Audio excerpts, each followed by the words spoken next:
السلام عليكم. النهاردة هنعمل وصفة سهلة وسريعة، لكن في نفس الوقت طعمها بيبقى غني وحلو جدا. واحدة من أحلى الأكلات الإيطالي المشهورة، وهي الألفريدو بالفراخ. وبجد دي من الوصفات السهلة واللي ما بتاخدش وقت كبير واحنا بنحضرها، يعني 10 دقايق وهتكون جاهزة معانا. وكمان هقولكوا على شوية تريكات صغيرة هتطلعها معانا مظبوطة وكريمية. يلا بينا نبدأ مع بعض خطوة بخطوة، وهنشوف ازاي نطلعها مظبوطة وكريمية زي المطاعم بالظبط. هنبدأ بأول حاجة وهي سلق المكرونة. هنجيب حلة وهنملاها مية بحيث بس تغطي كمية المكرونة اللي هنسلقها. بعدين هنرفع المية دي على النار لعند ما توصل لمرحلة الغليان، وفي المرحلة دي بنضيف معلقة كبيرة ملح عشان بس تدي طعم للمكرونة. ولما المية تغلي هننزل عندي بالمكرونة. ممكن تستخدموا اي نوع مكرونة الفوتوتشيني او المكرونة القلم او المكرونة الشريط. انا هنا هستخدم المكرونة القلم. هنقلبها تقليبة سريعة، هنسلقها لعند ما تستوي 3/4 سوا عشان تكمل في الصوص. ودلوقتي معانا الفراخ، هنجيب صدور الفراخ وهنقطعها مكعبات وسط، ما تكونش كبيرة قوي فما تستويش معانا من جوه، ولا صغيرة قوي فتتهري معانا. وطبعا ما ننساش ان احنا قبل ما بنقطع الفراخ بنكون غسلينها كويس تحت مية جارية، وبننقعها 10 دقايق في مية فيها ملح وليمون.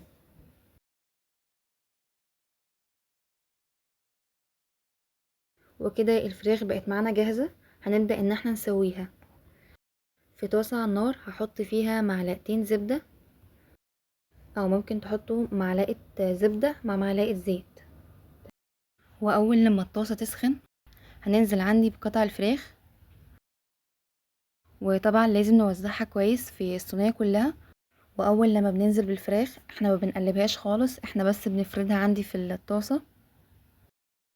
هنسيبها على نار وسط لعند ما الفراخ تاخد صدمة ولونها يغير من ناحية. واحنا بنسوي الفراخ هنتبلها بنص معلقة صغيرة فلفل اسود، ونص معلقة صغيرة قرفة، ودي بتدي ريحة حلوة جدا للوصفة، ومعلقة توم باودر. وهنضيف كمان نص معلقة ملح، او زي ما تحبوا الملح بتاعها يكون ازاي. ودلوقتي بعد ما ضفنا البهارات واخد صدمة من الناحية التانية، هنبدأ بقى على طول ان احنا نقلبها. هنخلي الفراخ تستوي 3/4 سوا عشان تبقى لسه محافظة على عصارتها، عشان بعد كده تكمل تسويتها جوه صوص الالفريدو.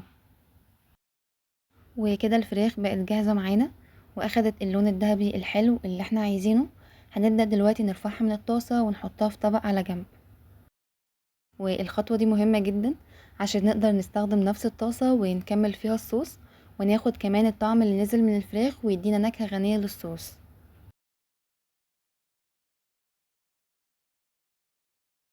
ودلوقتي هنحط معلقتين كبار من الزبدة عليهم معلقة سمنة بلدي، ودي هتدي ريحة وطعم حلو جدا للصوص.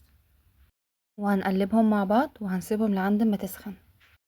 بعد كده هنضيف بصلة صغيرة مفرومة ناعم، او ممكن تقطعوا البصلة قطع تبقى صغيرة جدا.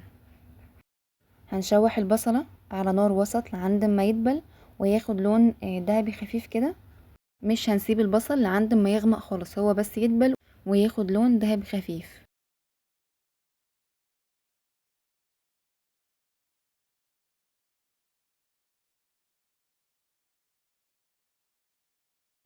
واول لما البصلة تدبل هنضيف عليها فص توم او فصين توم مفرومين، وهنقلبها ثواني بسيطة مع البصل لعند ما ريحة التوم تطلع من غير ما نحمره. هو بس يدوب ريحة التوم تطلع وهنكمل باقي الخطوات. ودلوقتي هنضيف معلقتين كبار دقيق وهنقلبهم كويس مع الزبدة والبصل والثوم.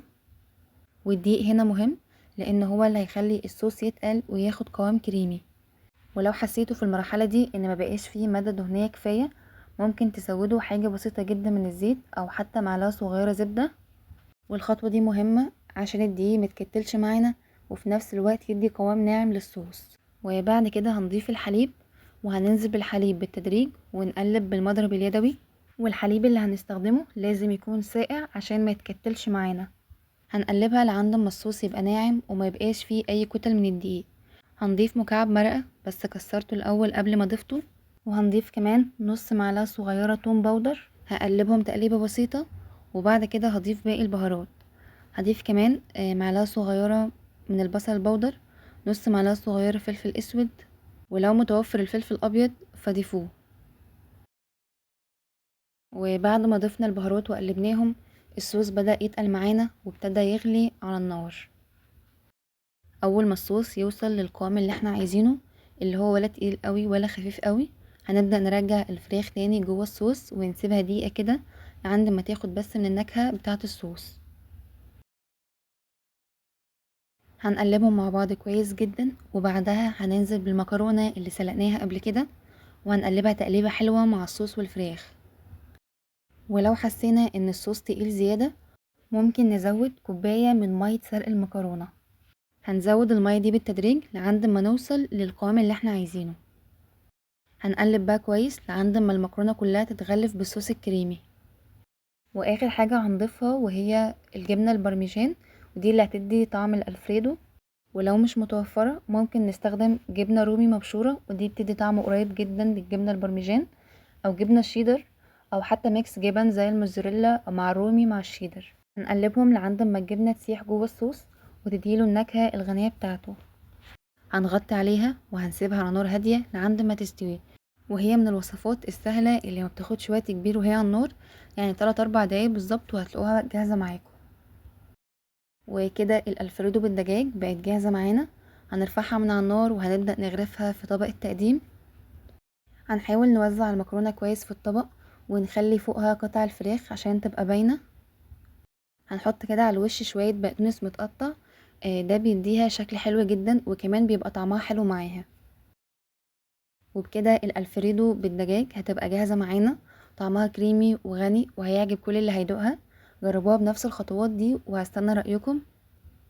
وبجد دي من الاكلات السهلة اللي ما بتاخدش وقت كبير واحنا بنحضرها، يعني 10 دقايق هتبقى معانا جاهزة. وريحتها كانت طالعة حلوة جدا ما شاء الله، وكمان طعمها حلو قوي. وانا متأكدة انكم لو جربتوها مرة هتبقى من الاكلات المفضلة عندكم وهتعملوها على طول. وزي ما انتم شايفين كده شكلها حلو جدا. وبكده هنكون خلصنا وصفتنا النهاردة الالفريدو بالفراخ الكريمية.